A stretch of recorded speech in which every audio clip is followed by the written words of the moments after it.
Venezuela has the largest proven oil reserves globally. Around 17% of the oil reserves are there, about 303 billion barrels. So that's not something we can ignore, of course. It has also the 8th largest natural gas reserves, in addition to mineral rich, so from gold to diamonds, and including now to rare earths. The US views the Western Hemisphere as a natural area of influence of the United States. So it's important to the Trump administration that China, Russia, Iran do not have like a free pass to be present in the continent.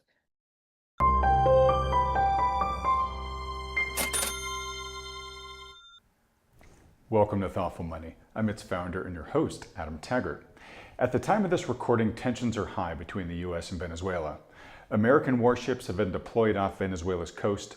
Speculation of a US-driven regime change to oust Venezuelan President Nicolas Maduro is all over the headlines. And just a few days ago, US officials told Reuters that the United States is, quote, poised to launch a new phase of Venezuelan-related operations in the coming days. So, how did we get to this boiling point?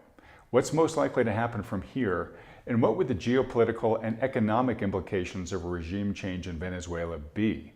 For perspective, in this Thoughtful Money special report, we're fortunate to be joined today by Mario Braga, Latin American geopolitical analyst for RANE. Mario, thanks so much for joining us today. Thank you, Adam. It's my pleasure to be here. All right. Well, look, I very much appreciate you doing this. We've done this in the past with some of your colleagues to give us kind of real-time insights for other conflicts that have gone around the world, most notably in the Middle East. Very much appreciating you coming here upon request to do this for us in Venezuela here. So Mario, if you can, let's start just kind of by leaning back for a second here. Set the table for us. Like, what is the history of the bad blood between the US and the Maduro regime?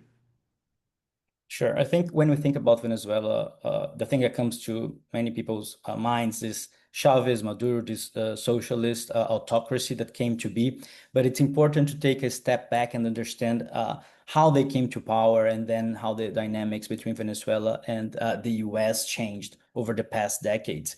Because basically, Venezuela, after gaining independence, and I promise I'll not make this into a Venezuelan history class, but that's okay. It was autocracy until the 1950s. And then in 1958, there is the Punto Fijo Pact. The main three political parties agree to respect election results. And then Venezuela has a democratic period starting in 1958. But of course, with these political arrangements, they become fragile at some point. They stop working. And with Venezuela, of course, oil prices had a lot to do with that. So when we come to the late 80s and early 90s, that's already crumbling down. And that's basically when Hugo Chávez, who then was a career military officer, who had already founded a Bolivarian militia within the army, in 1992, he tries to stage a coup to get to power. He does not succeed. He's arrested. And then one can think, well, that's the end. He's in jail. He's not coming back. But that's not what happens, because a couple of years later, he's pardoned. And he became this voice for the dissatisfaction that there was within Venezuelan society with the existing political establishment. So in 1998, he gets to power via democratic norms. He's elected. And he comes to power with a very ideological approach to governing. So he declared himself a Marxist. So he sees the US and labels the US as an imperialist regime.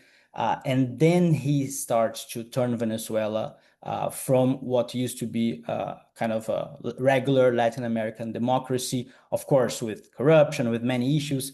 But he makes a lot of constitutional changes, and he grows increasingly autocratic over the years by relying on the large oil reserves that he had. So cash handouts, social programs, social benefits to have this popular support at the same time when he's deteriorating the country's institutions, the kind of electoral rules. He managed to kind of hold sham elections to remain in power. And that works, especially in the 2000s, on the back of the commodities boom that was mostly driven by China. And because of high oil prices, Venezuela has high revenues, and he manages to establish this very well structured apparatus. The thing is that when we turn to the 2010s, the economy is not doing so well. The oil prices are not that high. The revenues start to decline. And then Chavez passes away in 2013. So he had appointed by then Maduro to be like his successor. So when Maduro comes to power, the situation is different. And then he struggles to keep the regime going as it was before. You start to see protests against the sham elections. Because of that, there is more repression. There is the exodus from the country. It's the kind of the most severe humanitarian crisis in the Western Hemisphere. 8 million Venezuelans have left the country. And then I think from there, we get to the point where we are now, that we had in the first Trump administration, the US step up in pressure against Maduro, trying to oust him. After that, during the pandemic, the Biden administration trying to re-engage, trying to see a diplomatic way out. And now during the Trump second term, you have an even kind of increased pressure resorting to the military buildup that we are seeing off the coast of Venezuela. Okay, so I'm no expert on this, so I'm so glad you're here.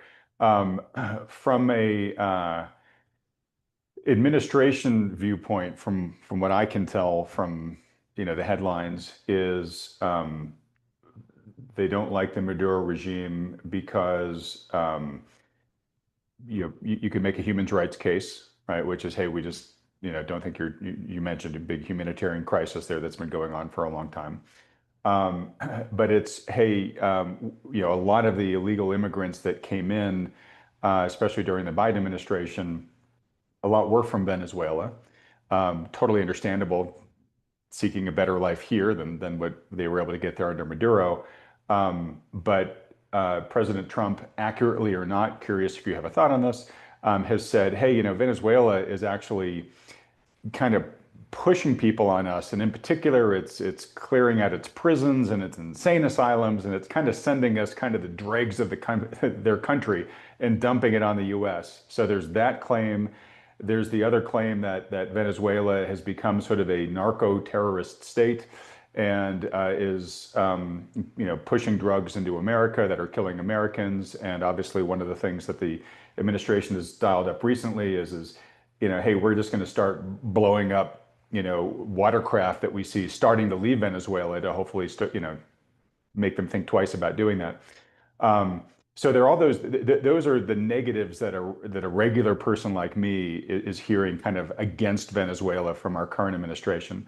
I've got to assume too that beyond just out of the goodness of its heart and trying to improve the situation there for Venezuela's suffering citizens, that the administration is also, and this isn't, I don't think, unique to Trump, but the America government is also really hoping for regime change in Venezuela to get somebody who's a lot more America friendly and can unlock the ability of America and other Western countries to tap the vast riches in Venezuela, oil being a huge one, and having everybody make a lot more money than they're making right now. Is that a pretty accurate summation of the pros and the cons, or is there more to the story than what a regular guy like me gets? Yeah, definitely, as you laid out, Venezuela, I think, ticks a lot of the boxes when you think about US foreign policy priorities, especially for the Western Hemisphere and what the Trump administration has put out as its kind of, even from during the campaign, as its priority. So you're right when you talk about migration, drug trafficking, democracy in the hemisphere as well. But when we look at the Venezuelan case, I think we need to also take a step back and see why it's so strategic and why it's so relevant in that regard, especially to the Trump administration. Because when we think about the drug trafficking angle, for example, Venezuela is not a country that produces drugs. The main cocaine producer is Colombia, and the fact that Venezuela has a very porous border with Colombia, and that Venezuela has a large Caribbean coast, that what happens is that it has become a transit country. And what happens is, because of increased oversight in Colombia over the past decades, including Plan Colombia, all the US partnership, what drug traffickers started to do is that it's easier for them to carry the drugs to the Venezuelan side of the border, and then from Venezuela, traffic the drugs either by plane. The vast majority of the drug that is trafficked via aerial routes come from Venezuela. So they go to kind of these clandestine airstrips in the middle of the jungle, or even some military bases that we can dive into a bit later on the role that the military from Venezuela plays into drug trafficking. And then they take to Central America, to southern Mexico, and then that cocaine is smuggled into the US. So there is that drug trafficking angle. All right, sorry. So just to make sure I'm clear, so it's really more Colombia is the producer, but Venezuela is the distributor. Yeah, Venezuela works as this, so to speak, logistic hub, right? So from Venezuela, because we can see when we think about just this November 24th, the US designated the Cartel de los Soles as a terrorist organization, a foreign terrorist organization. But we need to understand what is the Cartel de los Soles. The de los Soles, like Cartel of the Suns, and that was one of the badges that the generals in Venezuela use in their uniforms. So that was the informal way in which Venezuelans referred to corrupt army generals or military officials, those that were involved in illegal activities, including drug trafficking. They were like informally referred to as the Cartel de los Soles. So it's not an organization as we have, for example, Tren de Aragua, which is a cartel from Venezuela, or even the Sinaloa cartel, or Al-Qaeda, for example, if you're trying to think about terrorist groups more broadly, in which there is a clear structure. What happens in Venezuela is that Maduro runs an autocracy, and he needs the support of the military to remain in power, right? He cannot rely on the votes. We saw the July 2024 election that the evidence shows that he lost by 3-1. There have been increasing protests. So if he cannot rely on popular support or on democratic norms, he needs to rely on the armed forces and the security apparatus. To retain that support, what he has done is he has appointed between 2,000 and 2,500 army generals, which is an incredibly high number for any standards, especially in a country like Venezuela that doesn't have such a well-developed armed forces, for example. And the reason why he has done that is that beyond the prestige or the salary that they could benefit, many of these generals are involved in illegal activities inside Venezuela, including drug trafficking. So when you look at some of the air bases or some other military assets or even ports, they are what we call as dual use. So they can be a front that is from the Venezuelan armed forces, but they are also used by drug traffickers. As I said, because there is the kind of the agreement or the kind of consent from the government in Venezuela to allow these drug trafficking activities. So that's why Venezuela has become this important hub for drug distribution that is produced not only in Colombia, but also Peru, Ecuador. And of course, there are other routes that go through Brazil, they go through Guyana, but Venezuela is a major hub in that regard. So from the drug trafficking perspective, of course, that is a connection. Then, as you said, when we think about the economy, Venezuela has the largest proven oil reserves globally. Around 17% of the oil reserves are there, about 303 billion barrels. So that's not something we can ignore, of course. It has also the 8th largest natural gas reserves, in addition to mineral riches, so from gold to diamonds, and including now to rare earths. And that's important as well. And I think something that you did not mention, but we also need to take into account, is the geopolitical alliance and the alignment of Venezuela, and why that is so important, not only to the US, but specifically to the Trump administration. Because during the 2000s, when Hugo Chavez was in power, and I said that he was leveraging the large oil reserves and he had a very anti-Western, anti-US rhetoric, he became a very close ally with Russia, for example. So back then, Chavez built one of the most sophisticated air defense systems in Latin America, purchasing Russian weaponry. Then, of course, all of the commodities trading, close ally to China. China at some point provided a lot of funds to Venezuela as well. So Venezuela became a hub for interests that not only were not aligned to those of the US, but to some extent opposed to those of the US. So Russia, China, and also Iran. And that's something that when you have an administration that is reassessing the role of the US internationally in other parts of the world, to the Middle East, Southeast Asia, the role with China, even the willingness and capacity to cooperate with Europe and Ukraine. The Trump administration is shifting that focus back to the Western Hemisphere. And this is what has been called the Monroe Doctrine 2.0, which is basically the Western Hemisphere is like the US views the Western Hemisphere as an area, a natural area of influence of the United States. So it's important to the Trump administration that China, Russia, Iran do not have like a free pass to be present in the continent. And then, of course, when we think that the Secretary of State is Marco Rubio, who is of Cuban descent, who has a very strong position against leftist autocracies in Latin America. Of course, we're talking about Cuba. We're also talking about Nicaragua, but then Venezuela also becomes an important player because Cuba and Venezuela help each other out. So a way to bring down the Cuban regime is also is directly linked to bringing down the Venezuelan regime. So all of these different drivers, they play a role in making Venezuela so important, specifically to the Trump administration. Okay, thank you. And thanks for adding the piece of the puzzle in terms of the geopolitical alliances with sort of America's, enemies, the folks that aren't on Team America. I'd meant to ask you about that and just didn't, so I'm so glad you brought that up here. Okay, so let me ask you this. So if Maduro were to be removed, and we'll talk in a moment about the ways in which that might happen, but let's just assume for a moment that the U.S. somehow successfully effects regime change here with Maduro. What's likely to happen from a governance standpoint?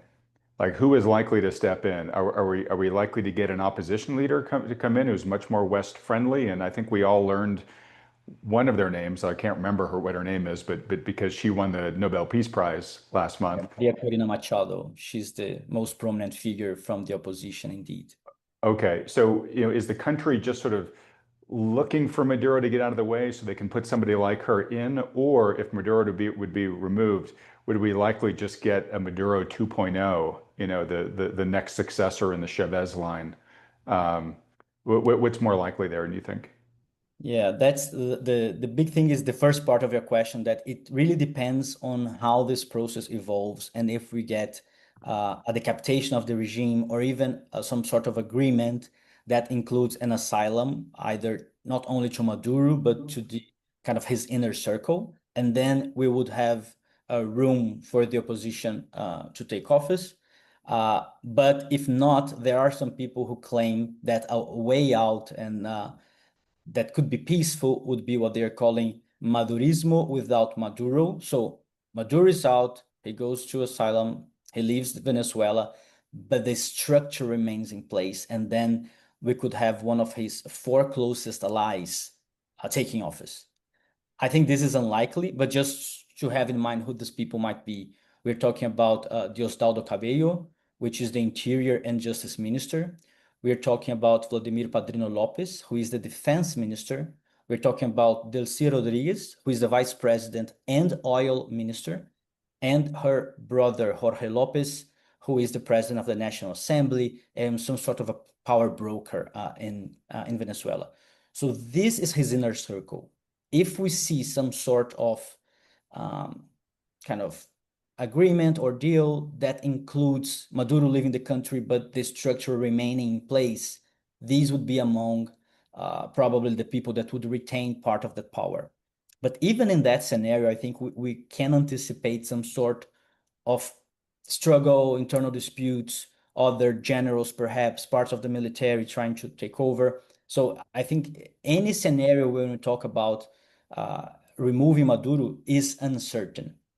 If we are talking about a scenario in which Maduro is removed, but also the higher rankings of both the government and the military, because we need to have in mind that for decades now, Chavez and Maduro, they have purged the military to an extent that the regime can be called like coup-proof, in this sense that they really have only loyalists It's all their buddies, yeah, at this point, yeah. Exactly. And then, of course, as I said before, you have generals running like drug trafficking, but you also have generals appointed to key positions in the country's state-owned oil company, for example, PDVSA. So, and across, of course, the government and across other institutions. So, in a scenario in which you have the opposition coming to power and trying to govern, they would really need to do a very comprehensive work of reinstitutionalizing the country. But in that scenario, I think the most likely we could have the results of the July 2024 presidential election being respected, so to speak, because in July 2024, Venezuela voted for president, and Maduro claimed he won without showing any proof. But what happened was that the opposition was very well prepared for what they expected to be a sham election. And as you mentioned, Maria Corina Machado, who is this leader, she was barred from running, but she had a candidate kind of stepping in for her, who is Edmundo González Urrutia. And he won, and they were able to show the tallies of the ballots, showing that he won nearly with like more than 70% of the vote. And he was acknowledged and recognized as president-elect, even though he did not take office. So we could have him returning to Venezuela. He's now in exile in Spain. He would probably be the head of government. He would be like the president, but the power, the de facto power, I think would most likely rely with Maria Corina Machado, because not only she has the charisma and the popularity, but she has been already engaging with the international community, with investors, with the private sector. She's doing what we could call even as road shows. She has laid out, and we can get into detail later, but like what would a transition period look like? What would a 15-year investment plan for Venezuela look like? So she's trying to really come up with a case that there could be an orderly transition, and she would probably be the one calling the shots, regardless of her position, say interior minister, vice president, or anything in those lines. So I think these are the main names to watch when we think about the transition in Venezuela. Okay, so how do you see that latter option being affected, where the current power structure in Venezuela agrees to say, all right, you know what, we're going to let those election results stand, and we're going to leave, and we're going to let Machado and her whole team come on in. Do you see any way that that could happen diplomatically, or is that something that's going to need like military intervention on behalf of America? Yeah, that scenario for us is one of the most unlikely ones, and there are some reasons for that. As I said before, we are not just talking about Maduro and, say, five close allies or advisors that run the whole regime now. We are talking about hundreds of people, both from the kind of the political side within the government, but also within the armed forces, that are involved in illegal activities from, as I said, drug trafficking, but also human rights abuses and other sorts of violations. That if the regime collapses, if Maduro is out, they would highly likely face charges, either in Venezuela or in the United States, or both, or face prison time. So there is a lot of pressure within the government to avoid a negotiated solution, because the number of people that would not be contemplated with some sort of benefit, some asylum somewhere and go live in Russia or Cuba, but would instead go to jail is very large. So this is one of the constraints that we see for why a peaceful and orderly transition is unlikely. And even if, like, working on the hypothesis that that happens, as I said before, you still have a large number of people that have been appointed by Maduro, by Chávez over the past decades that are loyalists, including within the armed forces, that they could resort to some sort of internal armed conflict. They could hide in the country's jungles, the mountains regions, or even within Caracas, the large cities, and resort to sabotage campaigns or try to assassinate new officials. They can really make it hard for the new government, not only to exert power, but even to instill confidence. Because when we talk about what we can expect for a transition and for what investments may look like, it will be very critical that the new administration is able to convince investors that not only it is committed to change, to rule of law, to welcoming the private sector again, but also that it has the ability and the control to rule over the country, to govern properly. So I think that that's why it's so unlikely and so hard to see a scenario in which you have the opposition coming in and we just have like kind of a so-called velvet revolution as we saw in the Czech Republic, for example. Yeah. Okay. So let's talk about what's going on right now. So I've mentioned a couple of times that the U.S. has sent a lot of warships near and around Venezuela, and we're doing these, targeted missile strikes to suspected drug crafts that are leaving. What exactly is going on there? And I guess from a do you see the U.S. as trying to drive aggressively regime change there? And if so, how is it doing it? If the military is the stick, hey, you better do something because we've got all this firepower here. Is there also a carrot going on here? Are they having diplomatic discussions? Like what is actually happening right now, as best you understand?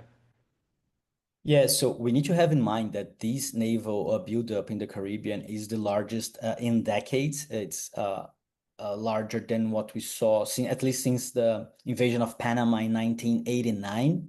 But even then, when we think about, yes, the US invaded Panama, it ousted General Noriega, but the US already had bases in Panama. It got to a point where it deployed 28,000 troops, and now it just has around 15,000, which is still a lot, but Venezuela is much, much larger than Panama, for example.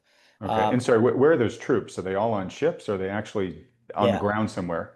No, they're all on mostly the ships, but also some in Puerto Rico, for example, in the bases. But I think that when there are nearly a dozen warships in the region, which is a lot.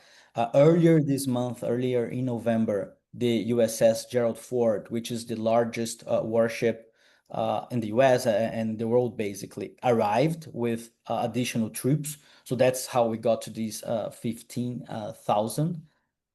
And of course, the firepower that we have there is unprecedented, and Venezuela does not compare the military capacity that Venezuela has to fight that.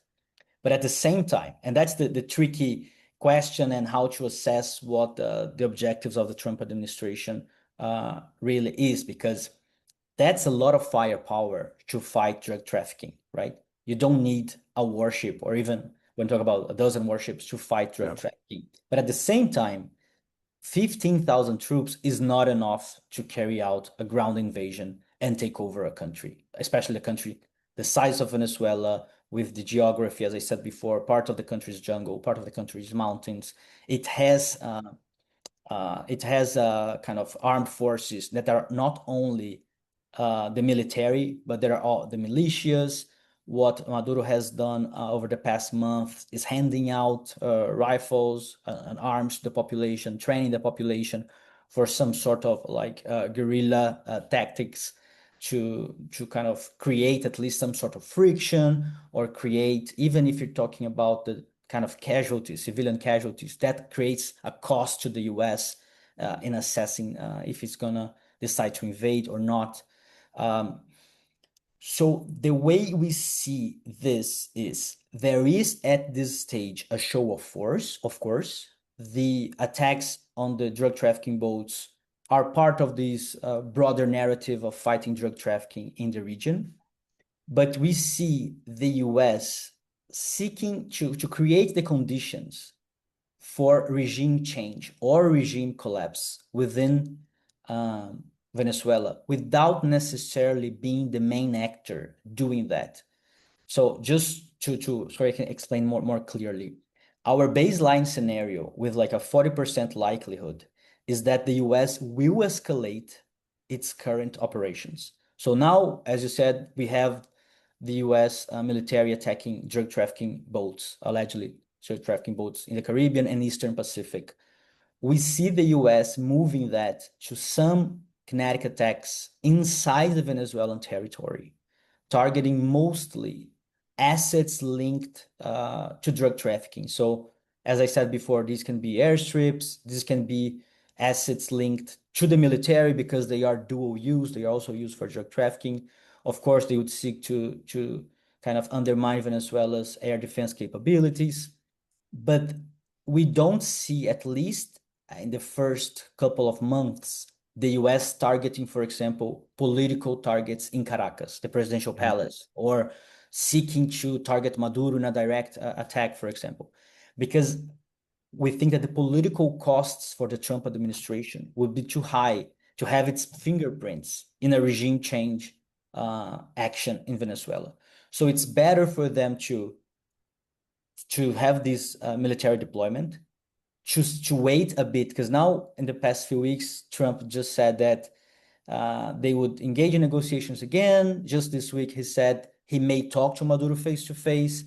So there is this suspense in the air that there may be room for negotiations, but at the same time, Maduro, what has been reported that Maduro offered was, yes, I promise to step down in 2-3 years, or I can give American companies preferential access to oil and mineral contracts.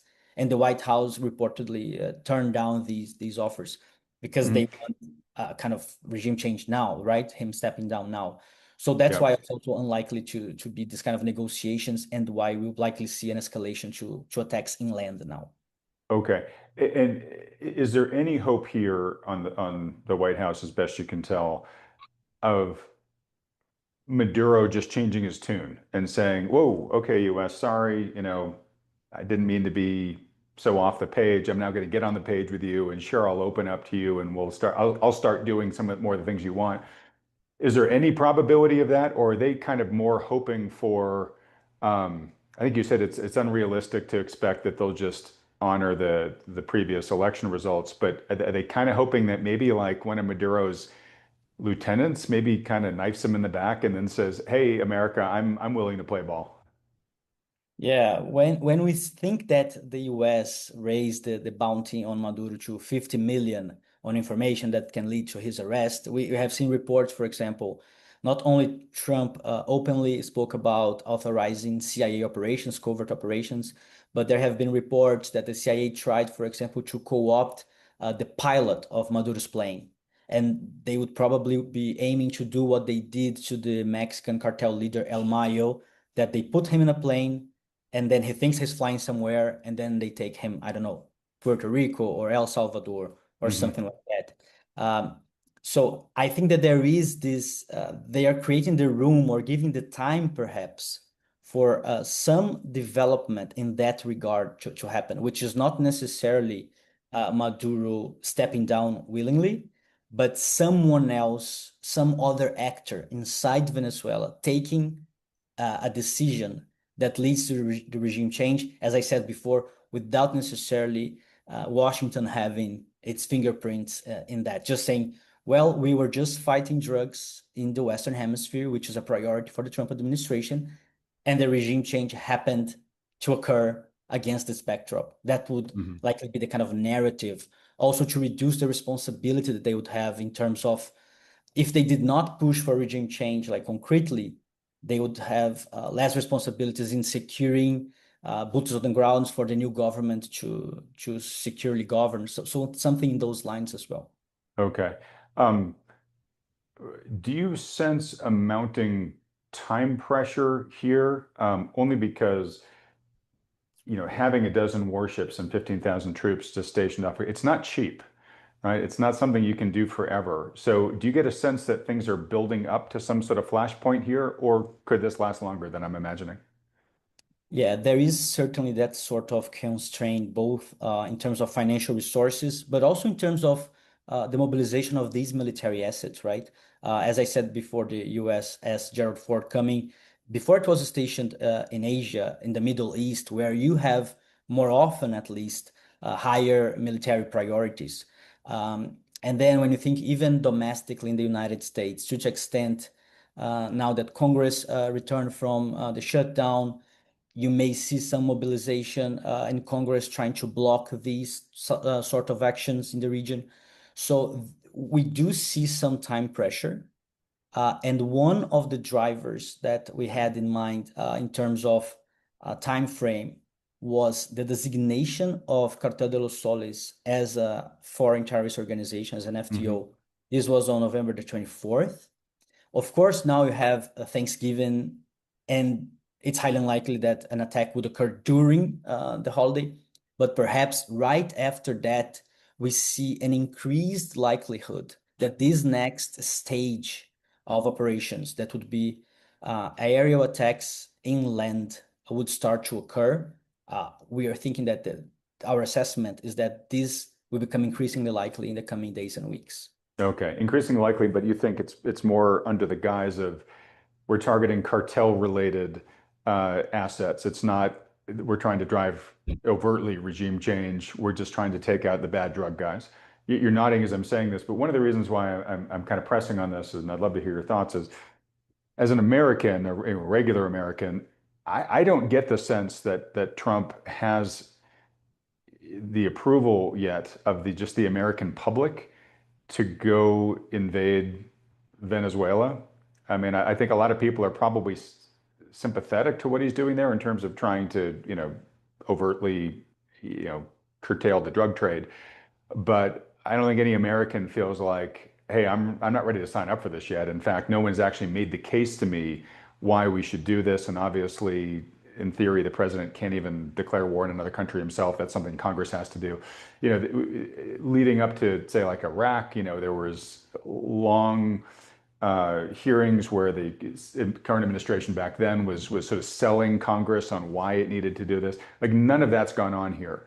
So to your point, like I think the American public would swallow sort of targeted surgical strikes on cartels, but I don't think they'd be cool about U.S. troops, running ashore off of a Navy warship to go fight a jungle battle to depose the dictator.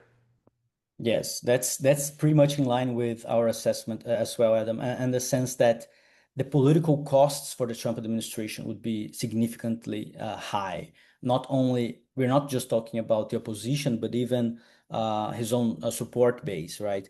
So that's why this scenario that consists of a military invasion with a large deployment, boots on the ground to force regime change is alongside the one that I spoke earlier about of a negotiated solution. These are the two least likely ones with just 5% likelihood. And we agree Okay. that that's the notion that it would be very unpopular for Trump to, as he tried to frame himself as the peace president, and how he has promised to get the US out of the so-called forever wars and this kind of thing, to engage in a new one that he would start. That's why it's also highly unlikely to occur. Okay. One thing I didn't mention earlier about steps that were being taken against Venezuela was sanctions. But Venezuela is pretty heavily sanctioned by the US. Is there more that sanctions could do, or do we kind of have them on max? And Yeah, that's tricky because I think there is always room to do more. One of the things that's still on the table that the Trump administration actually revoked and then reinstated was a license that allows Chevron to operate in the country. So in May, the Trump administration suspended all Western companies, their kind of US Treasury licenses to operate in Venezuela despite the sanctions. But then in August, it allowed just Chevron to resume, but a very strict license that it cannot make payments in kind to the Maduro administration, to the Maduro regime, that basically it can swap oil with PDVSA, and then PDVSA then exports this oil and generates some revenue. But that's still a very important source of revenue to the Venezuelan government. So if they wanted to take another critical final step in that regard, this could be it. But I would say that bulk of the sanctions, they came during the Trump's first administration, because in 2017, it blocked Venezuela's access to financial markets. In 2018, it expanded the sanctions to block the purchase of Venezuelan debt. And then in 2019, it also sanctioned other important sectors in the economy, so oil, mining, and banking. So this set of sanctions from the first Trump administration, they are the ones that have done the big negative economic blow to the Venezuelan economy, and they are still in place. Okay. And Mario, I'm working my way to the opportunities part of this discussion, but a few more questions here. Okay, so we've been talking about U.S. strategy versus Venezuela here. What do the other South American countries think? Are they rooting for one side here? Yeah, Maduro became increasingly isolated, even within South America, Latin America, after the July 2024 elections. Because since he did not provide proof that he was elected, even other leftist countries in the region, such as Brazil under President Lula or Colombia under President Petro, governments that would be sympathetic to Maduro, they refused to recognize him as president. In addition to that, you had other countries in the region. So leftist countries in Chile under Boric, but also Uruguay, Paraguay, Panama. They recognized the opposition leader, González Urrutia, as the winner. Venezuela broke diplomatic ties. So he became really, really isolated. But despite that, you still have countries, and I would point again to Brazil and Colombia under leftist governments, that although they do not openly support Maduro, they oppose a US military intervention in the region. So it seems just in recent days that President Lula of Brazil was trying to get on a phone call with Trump, trying to discuss the issue for a negotiated solution, something in those lines. So while they do not necessarily back Maduro, I think they oppose even more a US military invasion, or the US kind of forcing a regime change by the use of military force. All right. Do they support the U.S.? Are they rooting for the U.S. to find a way to get rid of Maduro that's just not, doesn't involve military action? I'd say most of the countries likely, because they recognize the opposition leader. They have this understanding that Maduro is an illegitimate president, that all the negative economic impacts not only create problems inside Venezuela, but basically when you think about all the migration that kind of has come from Venezuela over the past decades, this has pressured countries in the region. So Colombia, Peru, Chile, all are countries that not only had to deal with immigrants and the social issues that this entails, but because organized crime leverage human trafficking in this kind of exodus, there has been a spike in violent crime or targeted killings, turf wars in countries which were considered safe before, such as Chile, for example. Mm-hmm. So for these other countries that have to do with the kind of the fallout of the Venezuelan economic and socioeconomic collapse, for them, it would be interesting for their own interests that Venezuela becomes a more stable country that attracts back part of these migrants and that helps stabilize the region rather than continued deterioration that can drive more migration again, for example. That would be bad for everyone. Okay. Um, I've seen a little bit of this firsthand myself. My sister lives in Colombia, and the last time I was down there, uh, I remember being in Cartagena and just walking around, and it was very clear that the homeless people that were on the street or begging, oftentimes pretty aggressively out of desperation, they were like, "Oh, those are all the Venezuelans." Um, Venezuelans just seem to be pouring out of Venezuela, just desperate, right? And you know, Colombia has its own sort of underemployment problems, but the Venezuelans are at the bottom of that ladder. It was just really acute and heartbreaking to see the plight of those people. And so, I know the Colombians didn't want them there. I know the Venezuelans probably didn't even want to be there themselves. They just didn't have any other choice. So I can see a lot of people rooting for just Venezuela to start solving some of its own problems. And probably most of them have come to the conclusion, as you said, that it's going to require somebody different than Maduro to be doing that. Let me ask you this. What are the average Venezuelans themselves rooting for here? Do we know? Well, it's hard to say in terms of statistics or polls, but I think the election from July 2024 is a very good proxy because back then, despite the repression, despite the government resorting to its own kind of social programs and cash handouts, trying to retain some sort of popularity, the vote tallies that the opposition gathered and that have been verified, so they can be trusted to an extent, they indicate that González Urrutia got more than 70 to 75% of the vote. So I think that's very telling to the extent to which there is limited support for Maduro. Of course, that it's not to say that he is highly unpopular, and if the US would were to invade Venezuela, there would not be popular opposition, that there will not be armed militias perhaps trying to fight to defend his government, but that would certainly be a minority. While I think that um, even though not all of the 75% would support, for example, a military intervention, they are more likely to oppose Maduro than not. Okay. And I'm just asking you to wildly speculate here, but if the US did get to the point of military intervention there, do you think the average people would join the US side in trying to dislodge physically the Maduro regime, or is that expecting too much?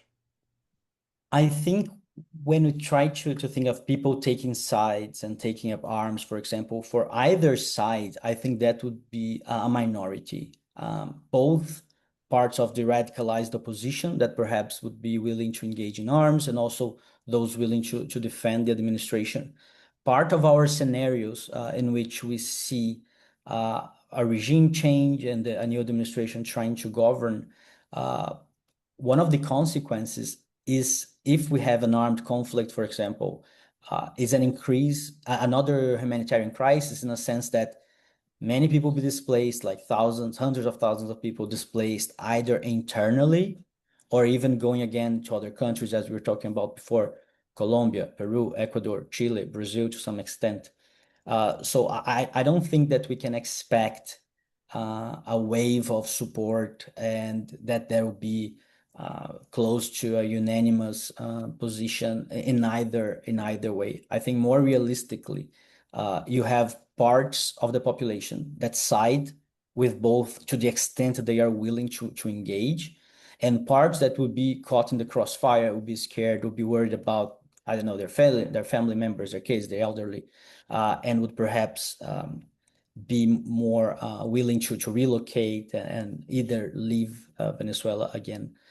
So I think that's part of the scenarios, how we anticipate things unfolding beyond just the political and economic implications. Okay.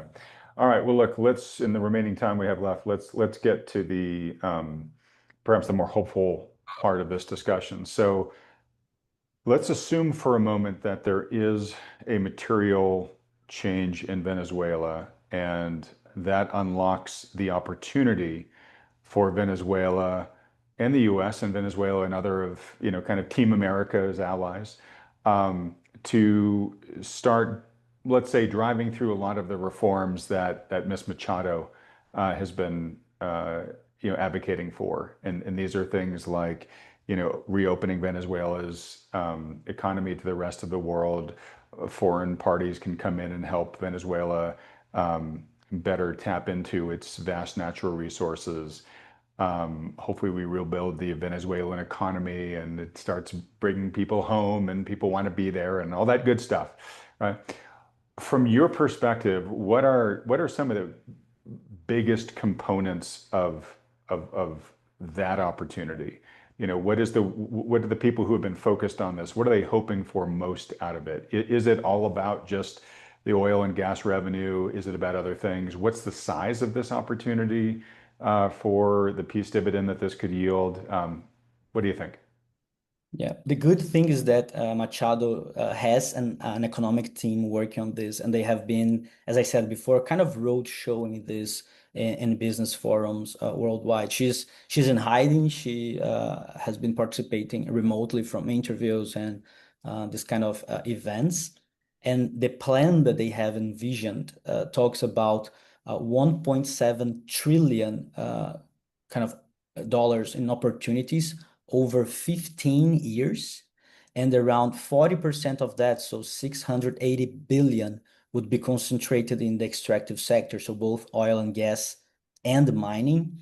But the understanding that they need to go beyond that as well, to also work on infrastructure, to work on improving education and health, in this idea that they need to improve socioeconomic conditions to attract part of not only the broad kind of migration that happened, but to reverse the brain drain that Venezuela suffered. Hmm. And another pillar would, of course, have to be infrastructure, right? So from electricity to water provision to roads and all these kind of sectors that would need to be rebuilt, as you said. And this would likely entail, to some extent, a stable political environment. Also, what they have demonstrated so far is more pro-business approach, so openness to the private sector with regulatory stability, with clear kind of re-institutionalization of the country with the rule of law. But it would still be a challenge to instill that confidence in investors, right? I think it's not only a change in rhetoric and approach that would be required for investors to decide to return to Venezuela, especially if in a scenario in which there's still rebels fighting against the government, there is uncertainty if the government will be able to remain in power. And beyond that, when we think about minor issues, there is a column on Bloomberg today flagging that, for example, even the need to rebuild Venezuela's kind of statistics, because you don't have credible data anymore for many, many years. So all of that, it just shows the extent to which it will be kind of a very hard work to rebuild the institutions, rebuild the infrastructure, rebuild the economic sectors to attract the private sector to kind of unleash the potential. But the good news is the oil is there, right? So it's just a matter of operationalize and secure an environment that is favorable to conducting business. Okay. Um, I mean, it sounds huge for Venezuela. I mean, these numbers are still pretty big too, to even countries like the US. So obviously, there's the opportunity to come in and get ongoing revenues from helping Venezuela rebuild itself and tapping into its vast natural resources, all that stuff. Then presumably, it would also come with sort of some, I don't know if guarantees is the right word, but it would pull Venezuela more towards Team America than towards and away from China and Russia and Iran and whatnot. So it would advance the sort of Monroe Doctrine 2.0 aspirations of the current administration. You're nodding as I'm saying all this. I guess my question is sort of like, how big of a deal is all this, right? If Venezuela flips from becoming a thorn in America's side to a tailwind to its aspirations, how big of a deal is that in sort of unlocking the full potential of the Monroe Doctrine 2.0?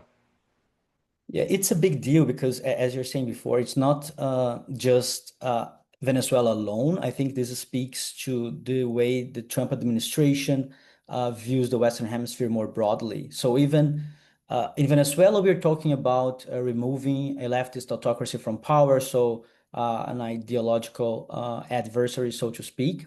But when we think about what the Trump administration has done for Argentina, for example, which is an ally, like libertarian President Javier Milei, it's very unprecedented, the level of financial support with a 20 billion currency swap line that the Trump administration has provided just weeks before an election.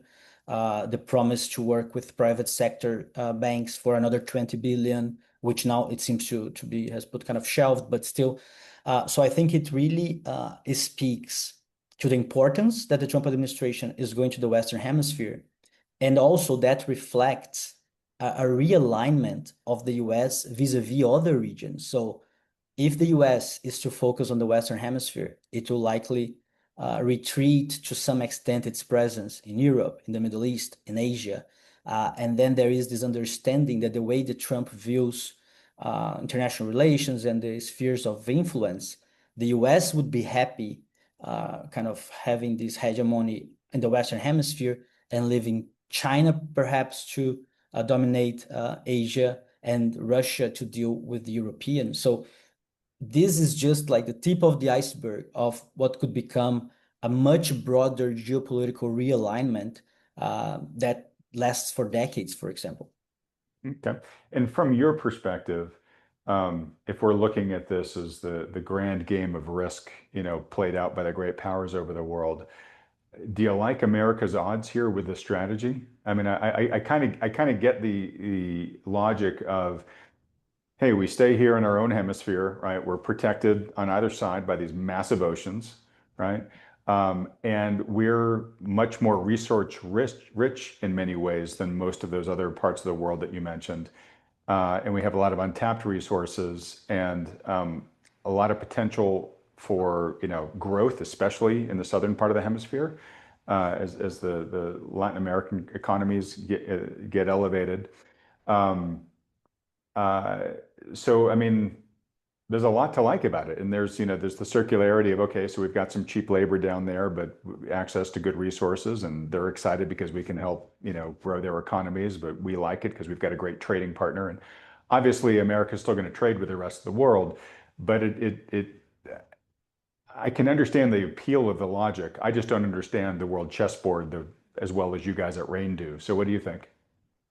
Yeah, I agree that there is a case to be built for the upside that this could provide. But then, as we say every time, right, where there is risk, there is opportunity. So to take into consideration what could be a potential risk, for example, this would be undoing a world order post the Second World War, the Bretton Woods and everything that followed. That was built on top of US interests, right? So the institutions that we have governing from world finance to world international relations to US military presence by NATO in Europe, by alliances in Yeah, Asia. America's been transatlantically aligned since its formation.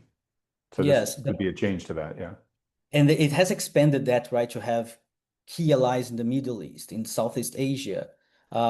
So if you think about retreating from that, of course, yes, you'd be less exposed to engaging in conflict in those regions. You'd be less exposed to either participating in wars or things like that, but you would have less capacity to influence developments there that also affect you. So there is also a flip side, right? So it's hard to say to have a yes, no answer in the terms of is it better or is it worse, good or bad?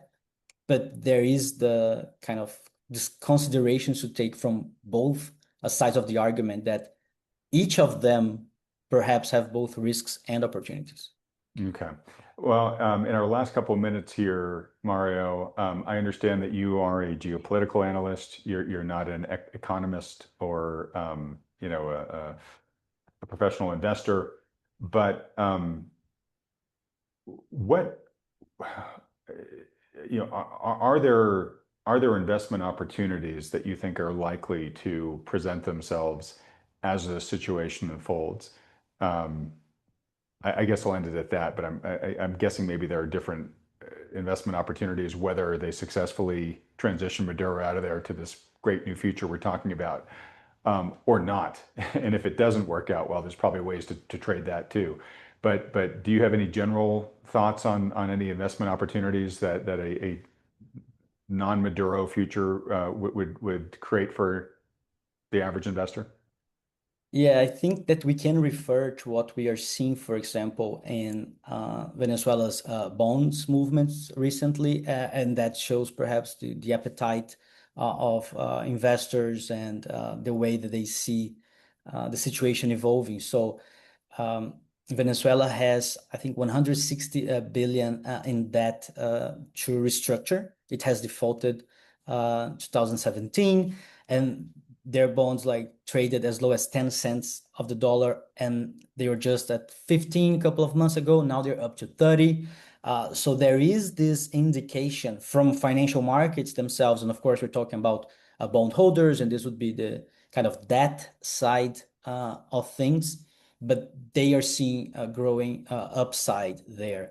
So in terms of depending on how the scenario evolves, to which extent it's stable and it instills markets and investors' confidence, there will likely be opportunities and there will likely be companies willing to operate there. Just as I said, like as far as May, we had more oil companies still operating in Venezuela until the US Treasury revoked their licenses. So there is different ways in which risk appetite works for the private sector, and depending on the returns and the conditions on the ground, there will certainly be room for investments to materialize. All right. Mario, thank you so much. We're here at the end of the hour. This has been super educational. I very much hope that if we have you back on in the future, it's for good reasons, like some of the things that we hope happen are happening, and you can make sense of it for that versus,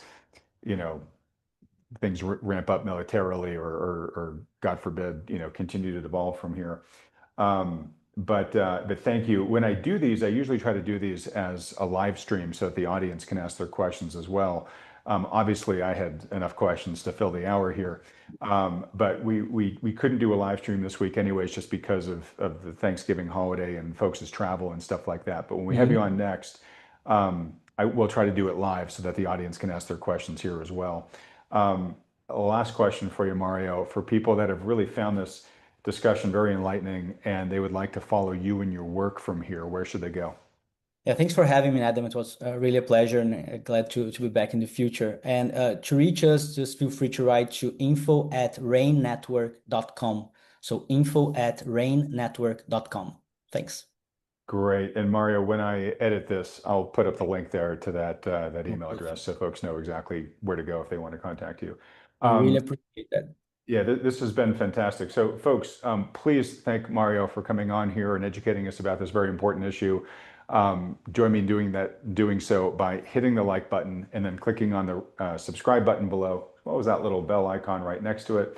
There are investment implications from this. If you'd like to get help from a professional financial advisor to think through how you might want to take advantage of them, feel free to schedule a free consultation with one of the financial advisors that Thoughtful Money endorses. These are the firms you see with me on this channel week in and week out. To do that, just fill out the very short form at thoughtfulmoney.com. And as a reminder, these conversations are totally free. There's no expectation to work with these firms. It's just a service they offer to be helpful to investors. Mario, have really appreciated this. I know you're down there in Brazil, so you guys don't necessarily have Thanksgiving there the way that Americans do, at least on the day that we do, but I still wish you a happy Thanksgiving. And like I said, I very much appreciate you sharing your deep expertise with us on this. And I would like to have you on the program again. And again, I hope it's for good reasons, not for bad. Yeah, thank you, and happy Thanksgiving over there. All right, thanks so much. And everybody else, thanks so much for watching.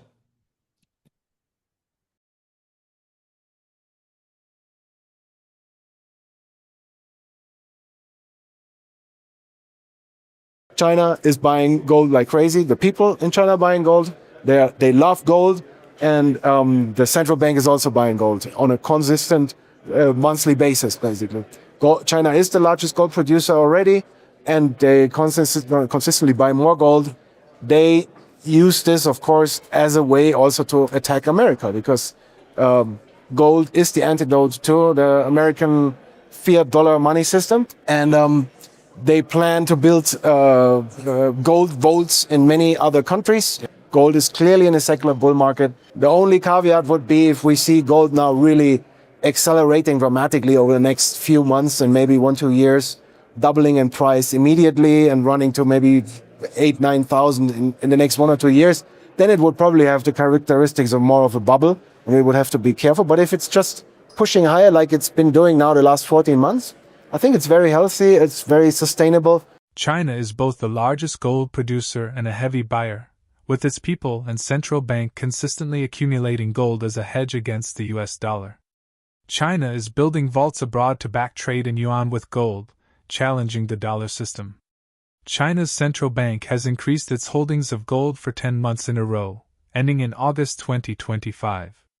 Their gold reserves rose to about 74.02 million fine troy ounces. Gold is in a long-term bull market, and while a sudden surge to $8,000 to $9,000 within a year or two could signal a bubble, the current steady rise looks healthy and sustainable, pointing to much higher prices ahead. Florian Grimmies, a precious metals and cryptocurrency analyst and investor, highlights that central banks in China, Russia, and India are buying gold instead of Bitcoin, while the US is pushing into digital assets to maintain dominance, raising concerns about surveillance and sustainability. A World Gold Council survey shows 76% of central banks expect to raise gold reserves in the next 5 years. China has boosted its gold reserves for 10 straight months, joining Russia and India in favoring gold over Bitcoin, which remains too volatile and unrecognized as a reserve asset. Rising stagflation risks, low growth plus high inflation, are driving demand for hedges like gold and real estate. Analysts warn that while gold's inflation-adjusted price is at record highs, steady demand could lift it toward $3,700 to $4,000 per ounce by 2026. Tracking wealth in gold or Bitcoin, rather than just dollars, shows how purchasing power continues to decline. As we dive into the video, don't forget to hit the bell icon and subscribe so you don't miss any updates. The Chinese, the Russian, and the Indian central bank are buying gold and not Bitcoin.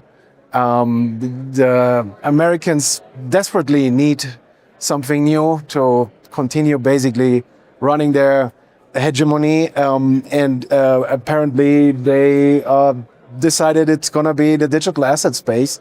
It makes sense to a certain level. At the same time, a digital dollar as a stable coin, is this really much better? No, it's not. I mean, I'm very much worried about the whole surveillance kind of thing. I'm not sure if Trump himself really understands the whole thing. I think he has a lot of advisors who are telling him what to do and what to say, but if he really understood it, I don't know. It probably is the last chance that America can do, because they are not having enough gold. You know, it's interesting. I read recently that Trump's assets, his corporate and family assets, have shifted from real estate predominantly to now crypto and Bitcoin predominantly. Of course, it's amazing. I mean, who would have thought that, right? A year ago. To a certain extent, I would say yes. I mean, I think first of all, the Trump family just wants to make as much money as possible. Okay. So that's, I think, the major intent here. And I think it's very questionable what's going on here. Very questionable. But at the same time, of course, I mean, the administration before was also extremely questionable because they were completely against it. Yes. Didn't allow any invention here and progress. So I at least that's what I appreciate now with Trump. But I think it's a turbo casino capitalism kind of style here. And Trump makes sure that his family makes a fortune here. And anything else, I don't know. Is it really better? I mean, yes, they create more demand for US treasuries if people buy more Tether, and then this is getting converted into the crypto market. Yeah, okay, but is this really sustainable? I don't know. I mean, the whole thing is more and more questionable in my opinion. Yeah, exactly. That's what's going on. On the one hand, massive expansion of the money supply, and not only in America, all over the world. If you look at these numbers for the European Union, if you look on Japan, on China, everyone is basically printing money. And on the other hand, the consumers are losing the confidence in these currencies, in these fiat currencies, because they see that they have less and less purchasing power. And so people are trying to escape into hard assets. And that's why, at the end of the day, real estate is still holding up rather well. Okay, there is regional differences, but overall it's holding up well. And in many areas, actually, real estate is still getting more expensive. Your stock market overall, even though there's lots of questionable things happening in the economy, and you see that basically a stagflationary kind of scenario, the stock market is higher because people buy these stocks as a hard asset, so to speak, moving their money out of the fiat world. And gold, precious metals, mining stocks are moving higher, and crypto as well. And even your rare stamps and your old timers are getting more expensive because the fiat money is losing purchasing power and people losing confidence. I mean, you can see it in many countries. The society is becoming rather unstable. Some of them are actually close to a civil war. These are all the consequences out of it, and this is just continuing. You know? I don't see a turnaround. It basically says that on the one hand, central banks, politicians, increasing the fiat money supply, basically printing money out of thin air, and on the other hand, consumers and participants in these financial systems are losing the confidence because they can see that the purchasing power of their fiat currencies is diminishing by the day in the end of the day. And that's basically happening at the same time. And what it means is your assets or your investments can go up on a nominal basis, while in real terms they haven't moved at all. But people only look at the value of their assets in nominal terms, meaning in dollar.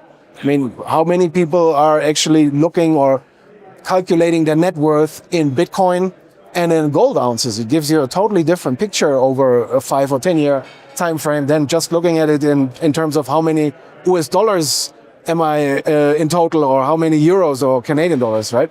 So I'm doing this as a little homework every 4 months, updating a little Excel sheet, tracking my net worth, and you can see how challenging it can be actually to keep up in terms of Bitcoin and gold with your total net worth. You know, you might have more euros or dollars, but not more Bitcoin and gold. Florian recalls, in 2022, when the Fed hiked rates, Bitcoin crashed, and gold dipped but held much stronger as a safe haven anchor. Since its triple low 3 years ago, gold has risen over 130%, supported by 4 key drivers: expanding global money supply, the bond bear market pushing institutions toward gold, massive central bank buying since sanctions on Russia, and China's relentless gold accumulation for both citizens and reserves. China, already the largest producer, is building vaults abroad to back trade in yuan with gold, challenging the dollar system. This shift is unwinding decades of paper gold price manipulation, as physical demand now drives the market. Beijing is also making gold imports/exports easier. It's seeking feedback on streamlining licensing processes, longer valid licenses, more customs offices authorized, to smooth gold trade. China's consistent accumulation supports the idea that demand from major sovereigns is backing gold's secular bull market. The fact that China is pushing through regulatory/reform steps for gold import licensing underscores a long-term strategy rather than a short-term bet. Central banks globally continue with strong, steady gold purchases in the face of geopolitical risk, inflation, and concerns about US dollar reserve dependency. First of all, in that 2022, when the Fed started hiking interest rates and everything came under pressure, Bitcoin went down to $15,800 from $69,000, and gold came down to $16,15 from 2070-ish, and had a triple low, more or less 3 years ago. But gold held up much better during that time than everything else. So I remember being very happy having a large chunk of my portfolio in physical gold, because it basically stabilized and was rather a safe haven anchor in that time when everything else was plummeting. So since then, yeah, gold is up 130% since that triple low 3 years ago. And you asked for the driver. So in my presentation yesterday in the morning here at the conference, I presented my take on it. I think there's 4 big, very important macro drivers for gold. The first one, I mentioned it before already, M2, money supply, the liquidity basically in the system, constantly being expanded over the last few years, and especially now again in the last few months. And not only in America, but also in the Eurozone, in Japan, in China, wherever you go, basically. If you would look at South Africa or Brazil, you would basically see similar numbers. So liquidity expansion. Second big driver is the bear market in bonds, especially in the long-term bonds. So the long end of the bond market, I think the Fed has lost control over it already. We have still a rather persistent inflation. And if you're an institutional investor and you have to seek safe, conservative, long-term bonds, and now you're in a bear market in bonds, it's very challenging. So I assume more and more institutional money will go into gold because it's the only other asset that they can buy. So that's the second driver. The third driver is central bank buying. We haven't seen that in like decades, that strong demand from central banks. Of course, it increased dramatically since Russia invaded Ukraine, when the whole world realized, like, whoa, the Americans, NATO, the Europeans just can confiscate our assets whenever, however they want. So now lots of emerging market central banks and nations are trying to diversify themselves out of the dollar, out of the euro, de-dollarization. Central banks are buying gold. They don't chase gold, but they also don't really care about $100, $200. So that's exactly what we've seen over the last 14 months. Whenever there was a consolidation in gold, you didn't really have a big pullback because very quickly physical demand showed up in the market again. And the last one, which is also very important, probably the most important besides the central banks, is China. China is buying gold like crazy. The people in China are buying gold. They love gold.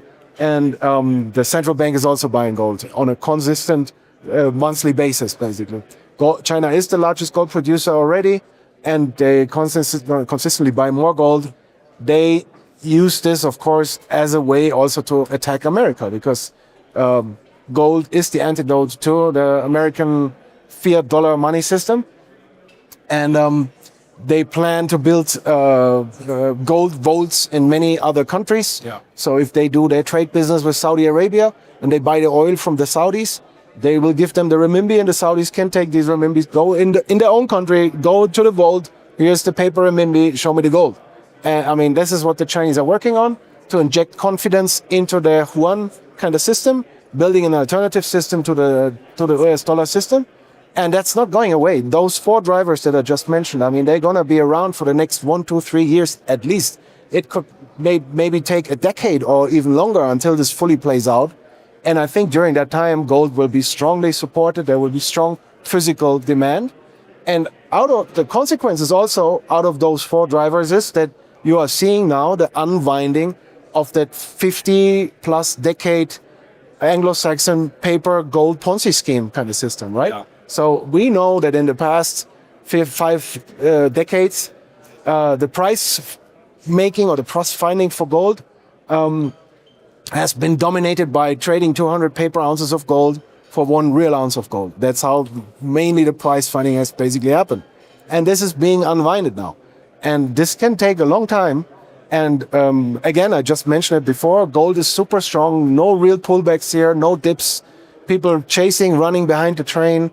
It just pushes higher, and whenever there is a dip, immediately big hands showing up with physical demand. And I think it's super bullish. Gold is clearly in a secular bull market.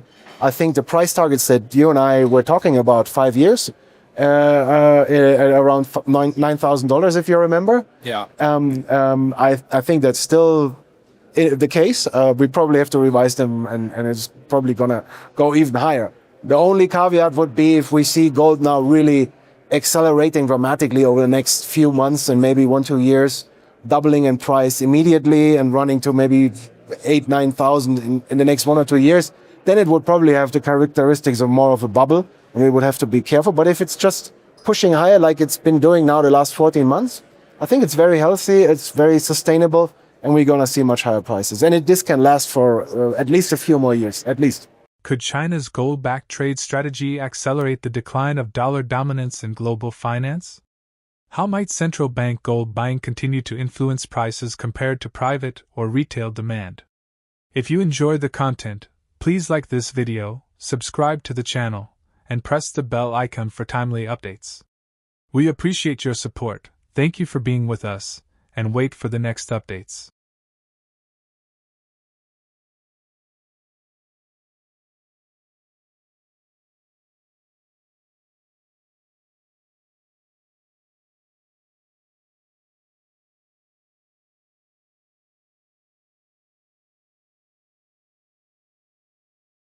Based on Fibonacci, it says based on this rally, based on the strength of the pullback, it's going to tell us where the upside targets for gold are. And so we can look forward and look above.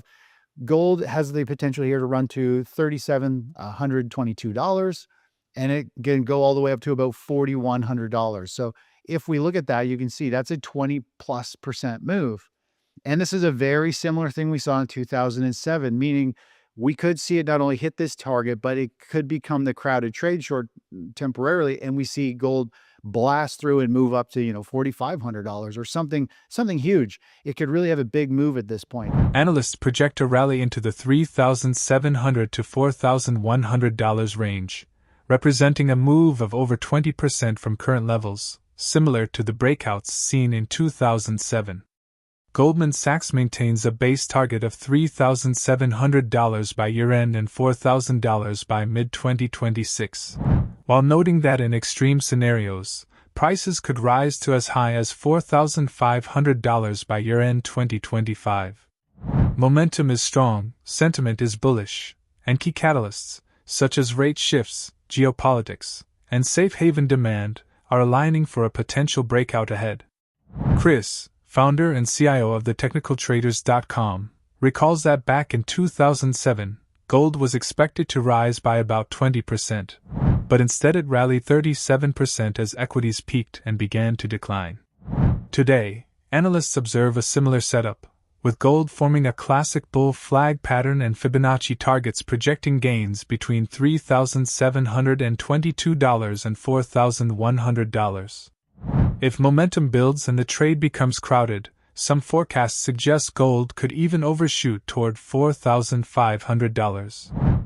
Should equities weaken, history indicates gold could surge even more strongly, with silver and mining stocks likely to follow. Traders are watching closely for technical confirmation, particularly a breakout to new highs in ETFs like GLD. Meanwhile, physical gold buyers are steadily accumulating, seeing it as insurance before a significant breakout. Once gold truly takes off, physical supply could become scarce as investors with access keep it locked away. That's why many prefer to stack and store gold now before a potential perfect storm drives demand through the roof and makes it nearly impossible to acquire at any reasonable price. Before we examine the video, please click the bell symbol and subscribe to receive updates on our latest uploads. We always value your thoughts and feedback. This type of scenario, gold actually had an upside move, a measured move in 2007, just as the stock market was putting in a significant top, which I think is close to where we're at right now. Gold should have rallied 20%. Not only did it rally 20%, but it blew past it and went up 37%. And so right now we have a very similar chart pattern. Gold, if we flip back to the chart of gold, has this, I love to use Fibonacci extension, Fibonacci theory. If you don't know it, you have to look into it because it's in everything in the universe. But more or less, it tells us where the upside targets are. Now, based on Fibonacci, it says based on this rally, based on the strength of the pullback, it's going to tell us where the upside targets for gold are. And so we can look forward and look above. Gold has the potential here to run to $3,722, and it can go all the way up to about $4,100. So if we look at that, you can see that's a 20+% move. And this is a very similar thing we saw in 2007, meaning we could see it not only hit this target, but it could become the crowded trade short temporarily, and we see gold blast through and move up to, $4,500 or something huge. It could really have a big move at this point. So Yeah. I like gold. It has this giant bull flag pattern. I'm waiting for an extra, like a discretionary trade, just a side trade that if gold starts to break out to the upside. I want to get long and play this move because I think it'll be a very quick move. I think it'll be very strong to the upside. And if you compare what happened in 2007, if we were to just scroll forward, Right. we saw the stock market fall 20%, and we saw gold shoot up 37%. And I believe we could see something similar. If we were to fast forward this, we would see, the stock market potentially top out and start to sell off, and gold just keeps going higher and takes off. So that's an opportunity. This is a very rare type of setup that's unfolding. And I think one of the key things for, short-term traders is if we look at the price of gold futures here, and I think this is very important for people to understand, is gold did break to some new all-time highs on the futures market, but that's not what I follow when it comes to trading gold for a trade. I like to look at any gold, physical gold ETF, GLD or whatever. If we zoom in on the chart price action, you can see we never did hit new all-time highs back when futures did. So I'm really looking for gold to break above, when GLD closes above 1750 more or less, I'll be like, okay, you know what? This is it. This bull flag is breaking out, and probably we got chaos in the stock market. This will be kind of the play for gold. So gold has got huge upside potential. And I think it'll bleed over to silver and miners as well. I think the people who take physical gold are extremely savvy. They have a ton of cash because they're buying it. I think it's very smart to be loading up on physical gold because there's gonna, I think, eventually be a time, Daniela, when gold is shooting through the roof. Nobody can get their hands on physical gold. It'll be like impossible to get because anybody who has access to it is just buying it up. It's not even getting out to the public. I think getting your hands on it before, obviously, it rallies and potentially we're in a perfect storm for gold and silver to explode to the upside. I think getting your hands on it is important. That's what I do. I collect physical gold. I just store it. I keep stacking it. I think that's, I don't really do gold for a trade. This Right. gold trade I just mentioned to you is like, I'll jump into an ETF. I'll play that move as a trade, but I do accumulate physical gold. I keep it stored away and I want to have it in hand. So people accumulating the physical, taking massive delivery, I think they're just really savvy investors saying, hey, if this does take off, they want to make sure they have it because a lot of people will want to buy it. And there's a lot of ways to buy gold and you actually don't really own it. There's a lot of different ways that it's done, that you might not actually be able to get it if you really did want it. And the whole world is all fighting for it. Silver continues to shine, but with volatility, as the iShares Silver Trust ETF is up about 33% year-to-date in 2025, drawing attention from options traders who are capitalizing on elevated implied volatility. Silver remains more volatile than gold due to its smaller market size and dual roles as both an industrial metal and a precious metal. In the near term, analysts and institutions forecast silver to reach the $40 to $50 range, with a potential for $46 to $47 by mid-2026, supported by technical strength and growing industrial demand, particularly in the renewable energy and technology sectors. Meanwhile, the gold-to-silver ratio remains unusually high, suggesting that silver is still undervalued relative to gold. If this ratio reverts toward historical norms, silver could benefit substantially from mean reversion. Gold, on the other hand, is viewed as the global barometer of risk, signaling when something in the financial system is breaking down. Its current pattern suggests a major breakout ahead, with investors moving away from stocks and real estate toward gold. This shift is seen as a warning sign that uncertainty is rising and markets may be approaching a turning point. In essence, gold is flashing caution, while silver offers explosive but unpredictable opportunities. Let's redirect our attention towards the interview now. So silver is wild. It has a very ugly chart. It has a lot of noise, huge pops and drops, big rallies, big sell-offs. It's definitely more volatile. And I think that has to do with silver is a lot more of a speculative play. It's a smaller market, so it moves faster.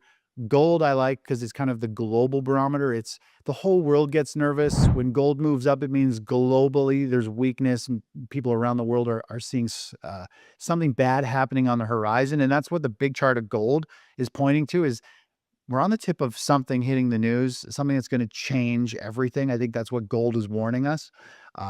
But silver does have upside potential. I mean, it's in an uptrend. I think it could rally to short-term wise. The next upside target short-term is about $40.75. Not that high from where it is. But as you know, silver, when it does take off, it kind of just shoots and goes ballistic. If we were to zoom way out on the chart, it can have these massive, explosive moves. And that's, it's really tough to gauge. Silver moves very quickly. If you blink, you can miss it. You kind of have to be sometimes just positioned in it and stomach the volatility. And then if that hits, then you're a part of it. But a lot of times some of these moves happen in 1 or 2 days, some of these big pops and drops. But when we look back on this chart, there is potential, though. We see gold shoot higher and silver could go up and tag that, all-time high of $50. It could spike up to that level. It would probably do similar to what we saw back in 2007. We saw silver. Let's just zoom in on that price action. In 2007, we saw, just as the stock market really started to sell off, we saw silver shoot higher. Percentage-wise, on average, it moved up about 20% or so. And interestingly enough, the chart pattern for gold and silver right now, Daniela, is gold actually has more upside potential. It's the opposite of what you think. It's the opposite of what everyone else thinks. They naturally go to silver for the bigger gains. But for some reason, all of my chart patterns for silver, and even when you compare what happened kind of back over here, it has the same or less potential for some reason, based on technical analysis, than gold. So I like gold because it's stable, and I think it's going to be a big move. But we'll just have to see how this unfolds. Obviously, silver, if we were to go back, silver did have a pretty massive run from these lows. It was roughly the same, about 40% or more from like what gold did. Gold did about 37 as it broke and shot higher.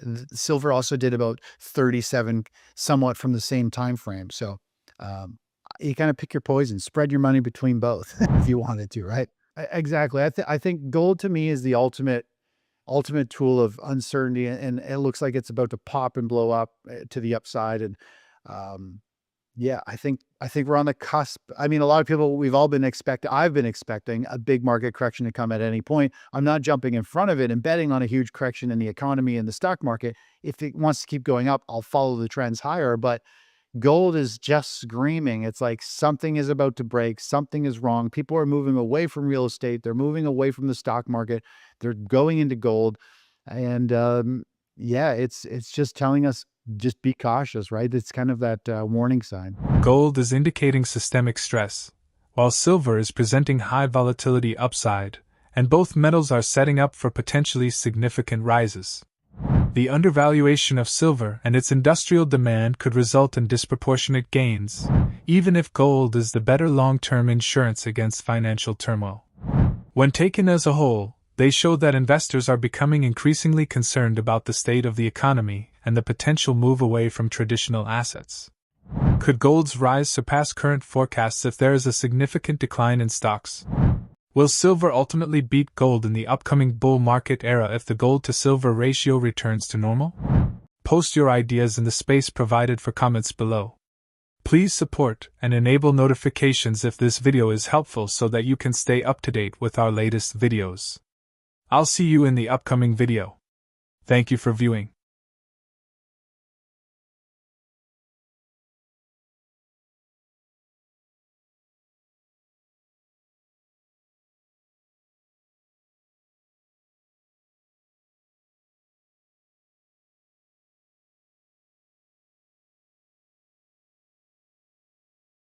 Most of it is leaving the COMEX, which is also very unusual. It's not going into the eligible category in the COMEX, it's leaving. So it's called a loadout. We're seeing massive deliveries and a lot leaving. Who's doing this? Same thing is true here in the West, where 40 plus central banks have pulled their gold out of the New York Federal Reserve, which would for 50 years give access to COMEX, and pulled their gold out of the Bank of England, which would give access to the LBMA. So they're taking physical possession, removing counterparty risk. So anyways, we see all this gold being delivered. Say several things that are provocative or certainly interesting, and that is He's a self-proclaimed gold bug. He said things such as, I want to remonetize the asset side of the balance sheet for the U.S. government. Now, he backed off saying it's not gold, it's not gold. But I'm thinking he's going to remonetize gold. Physical gold deliveries have increased significantly, according to recent COMEX statistics, with warehouse stockpiles dropping from 45.1 million ounces in early April 2025 to 43.6 million ounces by mid-April, a $4.8 billion decrease. 8 days in a row, traders have been repatriating metal, some of them back to London, as a result of the reduction of U.S. import tariffs on gold. This is the first such run in 14 months. Demand is being driven by trade disputes, slowdown fears, and global tensions. Persistent drops in COMEX stocks may indicate a physical scarcity and lead to a price increase. Treasury Secretary Scott Bessent stated on February 3, 2025, that the United States intends to monetize the asset side of its balance sheet in less than a year. Although a revaluation of gold is not currently being considered, expert Andy Sheckman thinks it might eventually entail remonetizing gold. Highlights that global trade tensions, particularly US-China tariff wars, have rattled markets. Gold, a classic safe haven asset, is seeing increased interest as investors hedge against economic instability. The Moody's downgrade of the U.S. credit rating in May 2025 further fueled this trend. China's gold market is heating up, with speculators and central banks boosting demand. Reports suggest Chinese investors are diversifying away from U.S. dollar assets, and physical gold is a prime beneficiary. Earlier this year, fears of U.S. tariffs on gold imports prompted traders to stockpile bullion in COMEX warehouses. Now, with some tariff exemptions like those for Switzerland, gold is flowing back out, tightening U.S. supplies. Moreover, China has moved forward independently, rebranding the project as BRICS Bridge. This new version is already fully connected with 11 Southeast Asian countries and 5 Middle Eastern nations, collectively representing 38% of global GDP. The 17th BRICS Summit held in Brazil's Rio de Janeiro has come to an end. The one big takeaway from the annual summit was that the leaders of the BRICS countries have decided to move forward on implementing a cross-border payment system, the main global interbank payment network. Gold remains central to the plan, signaling a shift toward a settlement system less dependent on the Western financial framework. We're about to explore the video, but first, subscribe and hit the bell icon to keep up with our newest uploads. Your feedback in the comments is always appreciated. I think gold is becoming central to a new system.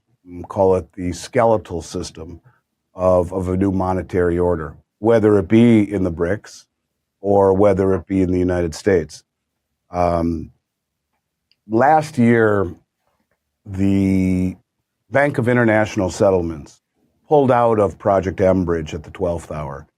They had been developing it with the Bank of International Settlements Innovation Hub with China, Hong Kong, Thailand, and the United Arab Emirates. And the Enbridge technology is a cross-border payment system that allows for instant settlement, 7 seconds, a 98% reduction in fees, cross-border between central bank digital currencies from country to country, free from SWIFT intervention. And the fifth participant in the Enbridge technology is Saudi Arabia. And things were progressing to the point where Dilma Rousseff, the former president of Brazil and the head of the New Development Bank, the BRICS New Development Bank, said, we've agreed in principle to a new settlement system called the unit. It is a digital representation of a basket of 60% BRICS plus currencies and 40% gold, deliverable upon request. And things were progressing. And you could see that gold was becoming central to their theme. And we've agreed upon it in principle, she said. We're ready to roll it out over Enbridge, which is operational. And at the 12th hour, in what amounts to espionage, James Bond movie, the BIS, which is a Western institution, pulled out and said, we're pulling the plug on Enbridge. We can't, and mind you, this is largely a Chinese technology, although through the Innovation Hub it was refined, and thoughts of rolling it into the Western system as well. And they say we can't be involved in any platform that will allow countries to sidestep Western sanctions. And so they pulled out. Now it's as if they just realized that Russia was the R in BRICS. And then things went very quiet. Now, since then, we've seen some very, very significant things that I think are largely being ignored by the West. And in particular, the new Enbridge, let's call it repackaging, it's called BRICS Bridge. And BRICS Bridge has now been rolled out officially by China. And they're calling it the renminbi cross-border payment system, first and foremost. So what I believe is happening is because Trump is putting so much pressure on the BRICS, they're kind of stepping out for a second, maybe waiting him out and letting China take the lead in developing the rails of this new system. And China came out about 3 or 4 weeks ago and said, and I've talked a lot about this, that, hey, we have connected with the new bridge technology, fully connected and integrated, 11 Asian countries, ASEAN, these are the countries from Southeast Asia, and 5 Middle Eastern countries. This represents 38% of global GDP. Russian Foreign Minister Sergei Lavrov confirmed that several initiatives are underway within the BRICS framework to develop alternative, independent payment platforms. Crucially, he stated that countries outside BRICS will also be able to access these systems once established. At the BRICS outreach session, there is an ongoing work to create a cross-border payment and settlement infrastructure. And he emphasized the drive to build a more stable global economic architecture, anchored in multipolarity, where trust in Western-dominated institutions is diminishing. BRICS countries, he noted, are positioning themselves as key drivers of this transformation. The Shanghai Gold Exchange, SGE, officially launched its first offshore, international board-certified gold delivery vault in Hong Kong, and he believes this marks a major milestone in facilitating RMB-denominated gold trading and attracting global investors seeking physical delivery in a stable jurisdiction. While the Hong Kong vault is now operational, no confirmed updates yet on vaults in Saudi Arabia, under construction, Moscow, St. Petersburg, Dubai, or elsewhere along the Belt and Road are publicly available. These remain future objectives in China's broader strategy to build a decentralized, resilient gold settlement infrastructure. The new Hong Kong vault, operated by Bank of China, Hong Kong, enables RMB-denominated gold trading with cash or physical settlement. Analysts see the launch, along with 2 yuan-denominated gold products, as a major step in Beijing and Hong Kong's push to expand global commodities trading and potentially erode Western monetary dominance. Let's revise the interview. You had Sergei Lavrov, who was in meetings with Dilma Rousseff the year before, when they both came out of the meeting, said, we've agreed in principle to this new settlement system called the unit. He's been closely involved in all of the BRICS meetings since day one. And a lot of the technology or a lot of the ideas, the infrastructure of how they would roll things out were his. So in any case, he comes out and says, we're going to issue this BRICS technology, this cross-border payment system. We're going to issue it to non-BRICS members, not just the BRICS. A lot of the pushback with the BRICS has been they're not big enough. When he said that, after they had already connected the Asian countries, it became very obvious that this is bigger than people are thinking. And I said publicly they're going to roll it out to the Belt Road Initiative, which it appears they now are.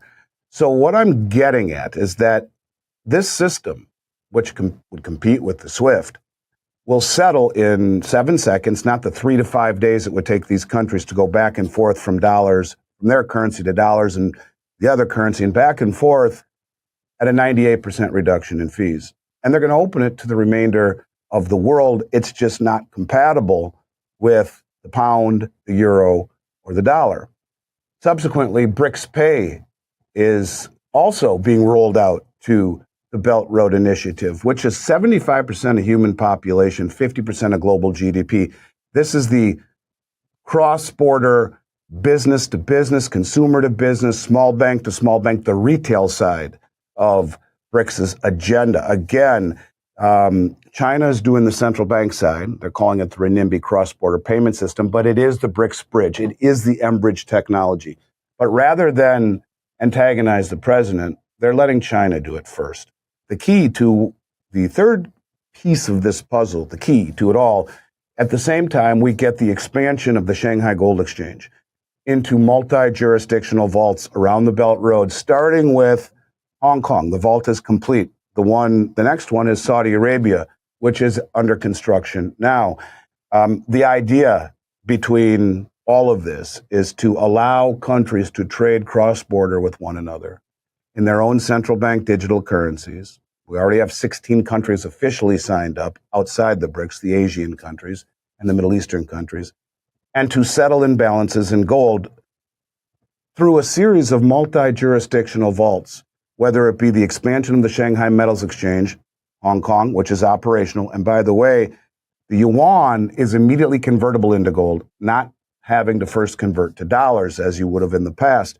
So they're saying, okay, China will trade with Saudi Arabia. They'll send them digital yuan for their oil. Saudi Arabia can then immediately convert that into gold if they wish. Right now in Hong Kong, soon to be in their own country, in these vaults as they expand through the Belt Road, very ambitious endeavor, but ultimately connecting to a whole series of vaulting networks, whether it be in Moscow, in St. Petersburg, in Dubai, the new BRICS Gold Exchange, Shanghai, and the vaults that we see throughout the world. It enables these countries to trade locally in 7 seconds, boosting their own monetary infrastructure, free from SWIFT intervention, and settle any and all imbalances in gold. It's genius. It truly is.